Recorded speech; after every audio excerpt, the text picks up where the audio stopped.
Wow, what a surprise this morning.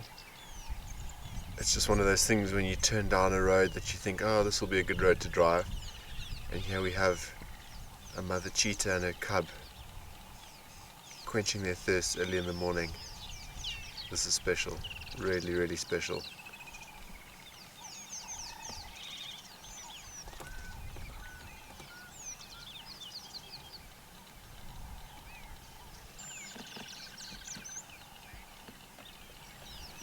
So the clouds are blocking out the sun this morning. I'm really hoping that the sun's going to burn through and light up these two cheetahs, because it would be spectacular with them here at the waterhole. But just one of those amazing things when you're driving along and you think, you know what, I want to take this road, and then I sort of drove past this road and I was like, I don't know if I should take it. Then I was like, no, you know what, I have a feeling, let's go down this road. And then when you get rewarded with something like this, it just shows you that you need to trust your gut more out here in the bush.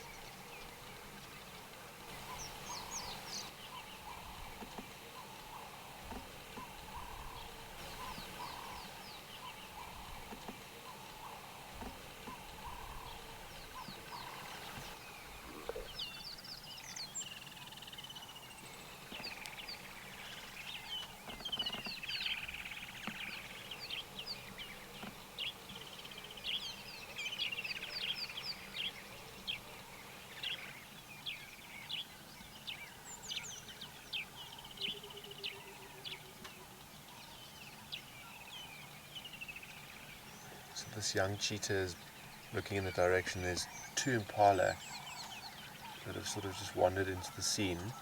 The mother's looking interested, but not as keen as the cub. Oh, there he runs, or she runs.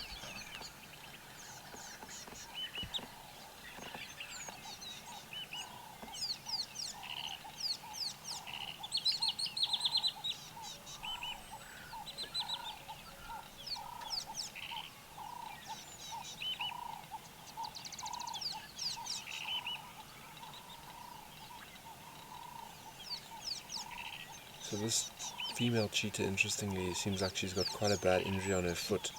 She's limping, she's not walking with any comfort whatsoever.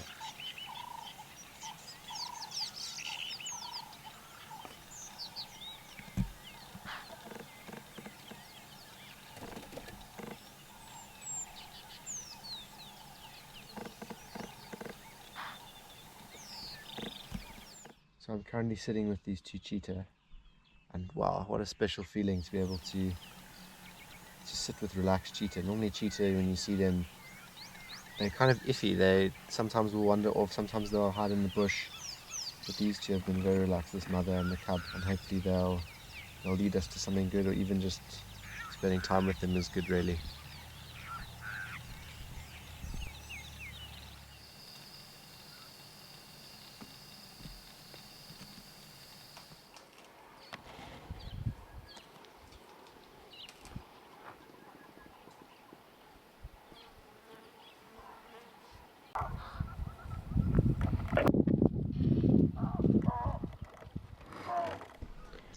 So unfortunately now we've lost visual of Red Road and this Naru lioness.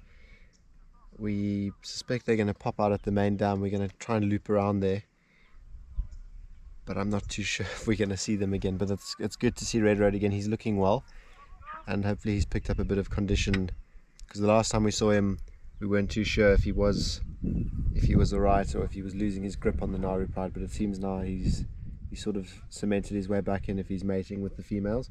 But in saying that, things can happen overnight. Lion dynamics change constantly, but it's really good to see Red Road again. Hopefully we can find him again. Now this is something you don't see every day. This is a Kori bustard. This is the heaviest flying bird, but they love these open grasslands, and I've certainly never seen a Kori bustard drink before, so this is quite special.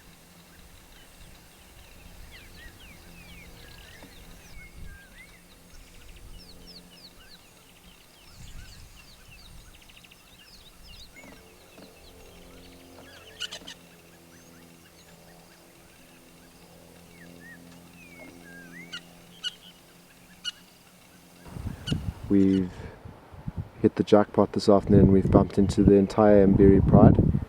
All members accounted for except for one, which we think is our lioness with the cubs, so that's a good sign. Hopefully she's still with the cubs and it's not long now until she brings the cubs to the pride and introduces them.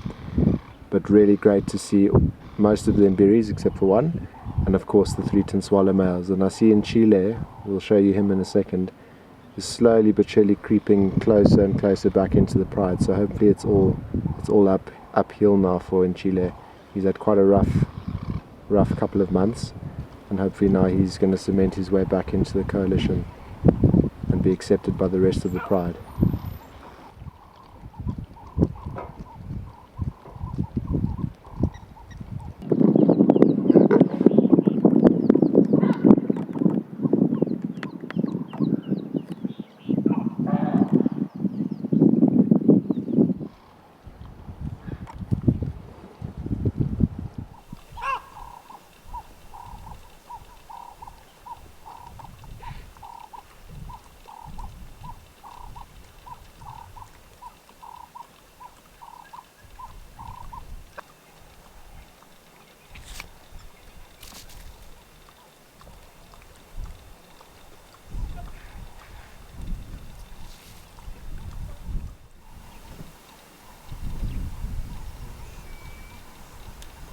So we've looked at the interest from some of the Mbiri youngsters, and they've been looking off into the distance, and now we know why.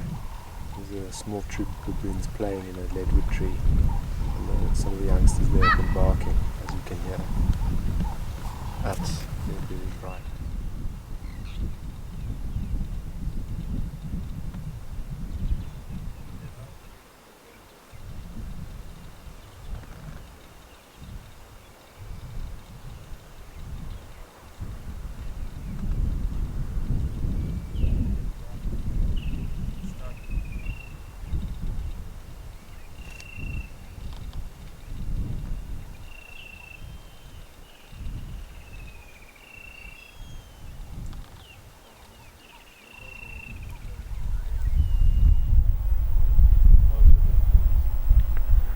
So there in the background you can see Ncila and how he's gotten a lot closer, and the lions aren't even showing much interest in him anymore.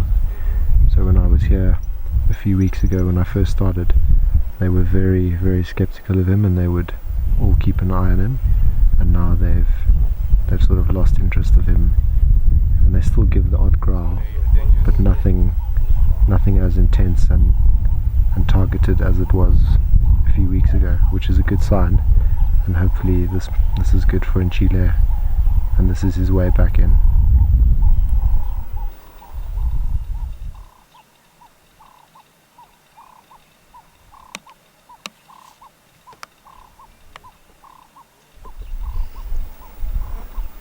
So here you'll notice that Ncila moved closer slightly, and Mandevu's just picked up his head and is keeping an eye on him, but not showing too much aggression or growling.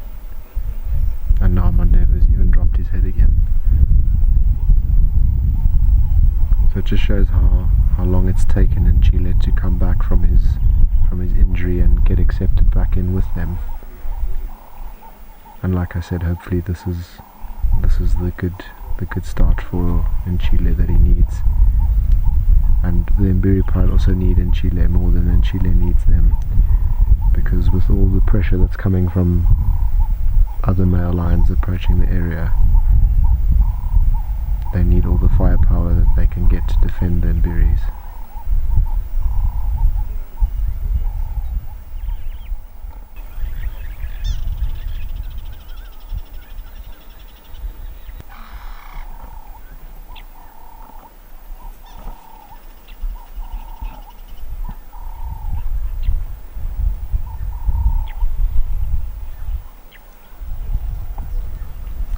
So this has been an excellent end to the day. We started off this morning with the mother cheetah and her cub, and we bumped into the red male that was pursuing a lioness from the Mbiri Pride, and we had that breeding herd of elephants, and also we had the special encounter with the Kori bastard drinking. And now as the sun sets today we've got a really happy ending, which is the whole Mbiri Pride together, and once again they're finally looking like a strong force to be reckoned with. Ncila is slowly being accepted back in, and hopefully they can defend and hang on to the Mbiri Pride as long as possible before the other threats from around Kruger, Sabi Sands and even the Timbavati come in. It's going to be an interesting year ahead for these three boys and the Mbiri Pride.